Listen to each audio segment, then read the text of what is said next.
আসসালামু আলাইকুম। Welcome back to life of জিনি আতিথি। কেমন আছেন সবাই? রোজা তো হাতে গোনা আর কয়েকটা আছে। ছোটবেলায় ঈদের জন্য অনেক এক্সাইটেড থাকতাম। আর এখন কষ্ট হয় রমজান কেন তাড়াতাড়ি চলে যাচ্ছে। এটাই হচ্ছে বড়বেলা। তো যাই হোক, এবারের ঈদে এবারের মানে রমজানে আরকি, ঢাকায় থাকার কারণে অনেকগুলা জায়গায় আমি ঘুরতে যেতে পারতেছি। যেগুলা আমি আগে যখন বাড়িতে থাকতাম তখন হচ্ছে আমি শুধু দেখতাম ফোনে সবাই যায়। আমার অনেক ইচ্ছা হইতো যাইতে, বাট ওরকম তো সুযোগ হইতো না। যেহেতু এবার আসলে ঢাকায় আছি তো অনেকগুলা ইভেন্টে মানে অ্যাটেন্ড করা হচ্ছে। তো এই আবায়াটা নিয়ে নতুন করে কিচ্ছু বলার নাই। এটা আমার অনেক আগের একটা আবায়া। বাট এটা আপনারা হয়তোবা আমাকে লক্ষ কোটি বার পড়তে দেখছেন এবং আমি আরো লক্ষ কোটি বার এটা পড়তে চাই। কারণ এটা আমার এত ফেভারাইট একটা আবায়া। আর এটা পরে এত কমফোর্টেবল। আর আমি ফিল করি যে এটা পরে আমার অনেক সুন্দর লাগে। তো এইজন্য আমি আসলে এটা বারবার পড়ি। কালারটাও আমার অনেক পছন্দের। এইসব কালারের আবায়া আসলে কিনতে পাওয়া যায় না। এটা আমি আসলে কাস্টম মেড, মানে আমি নিজে ডিজাইন করে বানাইছিলাম। তো সব আংটিগুলো আমি পড়ছি, যেগুলা আমি এবার ঈদের জন্য কিনছিলাম। মানে ঈদের জন্য মানে শপিং করতে যেয়ে আরকি টুকটাক কিনছি। সবগুলো আমি হাত ভর্তি করে আজকে পরে ফেলছি। আর এই ব্রেসলেটটাও আমি হচ্ছে সেদিন পিঙ্ক সিটি থেকে আরকি আ বানায় আনছিলাম। মানে আমি বলছিলাম যে এরকম করে আমাকে বানায় দিতে। তো হচ্ছে ওরা বানায় দিছে। বাট এই ব্রেসলেটটা একা পরা যে কি একটা শারীরিক কসরত যায়, এটা ভাষায় প্রকাশ করার মতো না। আর এটা আমার হাতের কাছে তো কেউ ছিল না যে তাকে বলব যে আমার এটা একটু পরায় দাও।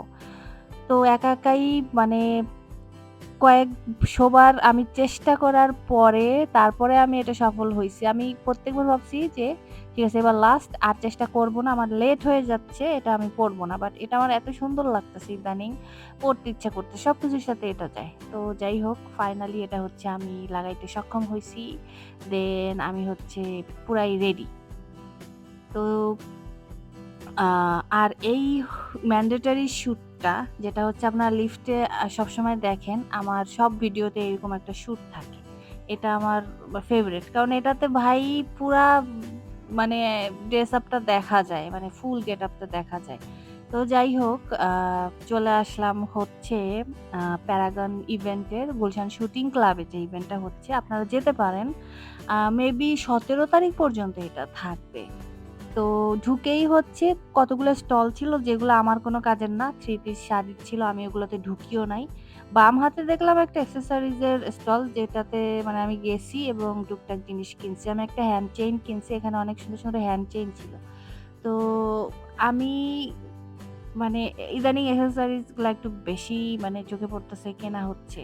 এমনিও আমার অ্যাক্সেসরিজ পছন্দ। আমার অনেক অ্যাক্সেসরিজ আছে। তাও মানে মনে হচ্ছে যে এবার এগুলো অনেক সুন্দর আসছে। আগে এরকম কিছু সুন্দর চোখে পড়ে নাই। তো এরপর ঢুকে মানে আমি অবাক। কি ভাই, এটা এত সুন্দর একটা ইভেন্ট কিভাবে হয়? ফুল ভিউটা এক নজর আপনাদের দেখার পরে চলেন খেয়ে আসি গাওয়া আর খেজুর। যেটা হচ্ছে অ্যারাবের চা। গাওয়া বলতে আমাদের যেরকম চা, অ্যারাবের হচ্ছে চা। যেটা এই স্টলটাতে ফ্রি কমপ্লিমেন্টারি হিসেবে সার্ভ করতেছিল সবাইকে এবং যত খুশি তত। আমি সবাই তো ওই একবার নেয়, তারপরে হচ্ছে একটা খেজুর নেয়, এরপর ভালো লাগলে আর ১ বার ২ বার নিতে পারে। বাট সবার জন্য হিউজ পরিমাণে ছিল। আর এখানে একটা সিটিং মানে এরিয়া ছিল যেখানে খেজুর দিয়ে খেজুর গাছ বানায় রাখছে। এটা কত সুন্দর দেখতে! গাওয়া পেয়ালাতে গাওয়া ছিল, ইচ্ছামত সবাই খাইছে। আমার অনেক দিনের ইচ্ছা ছিল গাওয়া টেস্ট করার। বাট কোথায় পাওয়া যায় আসলে ওভাবে যাওয়া হচ্ছিল না, খাওয়াও হচ্ছিল না। বাট অনেক ইচ্ছা ছিল যে গাওয়া জিনিসটা কি? একটু খাইতে চাই। বাট এটা নরমাল গাওয়া খাইলে ওরকম টেস্ট পাওয়া যায় না। এলাচির একটা ঘ্রাণ আসে, জাস্ট ফ্লেভার। বাট এটা খেজুর দিয়ে খাইলে পুরাই টেস্টটা একদম চেঞ্জ হয়ে যায়। এরপর হচ্ছে আমি সেভওয়েতে স্টল দেখলাম। আমি ওখান থেকে ম্যাঙ্গো স্টিকি রাইস নিয়েছিলাম। বিশ্বাস করেন, এর থেকে জঘন্য জিনিস মনে হয় আমি অনেক দিন খাই না। অনেক আগে মনে হয় কোনো জঘন্য জিনিস খাইছিলাম। এত জঘন্য ১ বার ২ বার খেয়ে তারপরে আমি এটা ফেলে দিছি। এটা খুবই খারাপ ছিল। তো যাই হোক, এটার ইভেন্টটা একদম আ হচ্ছে মিডল ইস্টের ভাইবটা ওরা দেওয়ার ট্রাই করছে। মিডল ইস্টের উট, আ ডেমো বানাইছে। তারপরে হচ্ছে খেজুর গাছ অনেকগুলা, দেন হচ্ছে বেদুইনের তাঁবু। আর একটা সিক্রেট এরিয়া ছিল যেখানে আমাদের নবীজির রুম ছিল। মানে উনার রুমটা আসলে কেমন ছিল ওটার আদলে করা হয়েছে আমাদের একটু ধারণা দেওয়ার জন্য। ওখানে ভিডিও করা যায় না। তো ক্যামেরা এলাও না। তারপরে হচ্ছে আমাদের আয়েশা রাদিয়াল্লাহু তানহুর রুমও ছিল। আসলে ওই রুমগুলো দেখলে জীবনযাপন নিজের কাছে এত মানে কি যে মনে হয় যে এই নবী তারপরে আমাদের আয়েশা রাদিয়াল্লাহু তাআলা আনহু যেরকম জীবনযাপন করতেন আর আমাদের মানে হয়ই না। একটার পর একটা ড্রেস কিনতেই থাকি, কিনতেই থাকি। ঘরের ফার্নিচার মানে পুরা শোপিস বানায় ফেলছি জীবনটাকে। তো যাই হোক আমি হচ্ছে আরেকবার গাওয়া নিছি। আমার কাছে ভালোই লাগছে। মানে খেজুর দিয়ে এটা সার্ভ করছে। আর গরম, গরম এটা এলাচ যদিও আমি আ এলাচ বা সিনামনের ফ্লেভার খুব একটা লাইক করি না। বাট খেজুর দিয়ে খেতে আপনারা ট্রাই করতে পারেন। যেখানেই পাবেন এই গাওয়াটা খাবেন। এটা ডিফারেন্ট একবার হলেও ট্রাই করা উচিত। তো আমি আরেকবার নিয়ে হচ্ছে টেবিলে বসছিলাম। এর আগে আমি নিচেও বসছিলাম। আমার খুব ইচ্ছা হলো যে একটু নিচে বসে খাই। তো আমি হচ্ছে আইসক্রিমটা নিচে বসে খাইছি। তো অনেকে আসলে ছবি তুলতেছিল, আমিও তুলছি। এখানে ছবিগুলো এত সুন্দর হয়।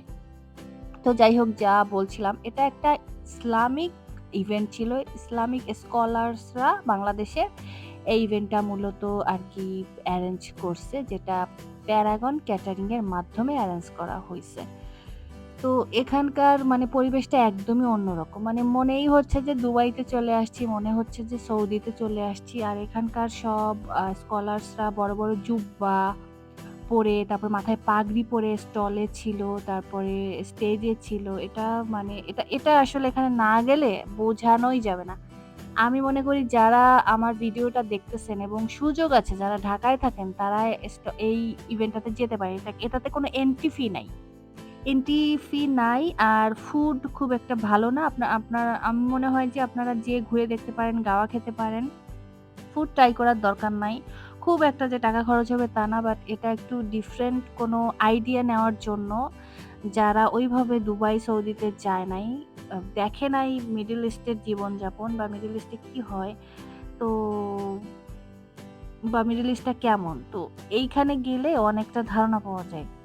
এত সুন্দর করে ডেমো বানায় রাখছে বেদুইনের তাঁবু, তারপরে ছোট, ছোট মাটির পট, বড় পট, পানির পাত্র সবকিছু অনেক সুন্দর করে এরেঞ্জ করছে। মানে ডিফারেন্ট। এটা কিভাবে বাংলাদেশে পসিবল হইল আল্লাহই জানে। তো যাই হোক আমার কাছে তো অনেক ভালো লাগছে। এরপর হচ্ছে আমি ফুড স্টলে গেলাম। এখানে মূলত ইফতার আর সেহরির জন্য সব স্টলগুলা ছিল। বাট আমরা তো ইফতারের পরে গেছিলাম। তো ফুড দেখলাম যে সেহরির জন্য এখন নতুন করে স্লট আনতেছে সব সেহরির ফুড। তো আমি হচ্ছে অ্যারাবিয়ান কাবসাটা পার্সেল নিয়ে বাসায় আসছি। বাট বাসায় এসে আমি ট্রাই করছি। এটা আমার কাছে টেস্টলেস লাগছে। মানে অখাদ্য বলব না বাট মানে তেমন কোনো টেস্ট নাই। আরো এখানে পেশোয়ারি বিফ-টিফ ছিল আরকি। তো যাই হোক এই ছিল আমার আজকের ভিডিও। সবাই ভালো থাকবেন। আল্লাহ হাফেজ।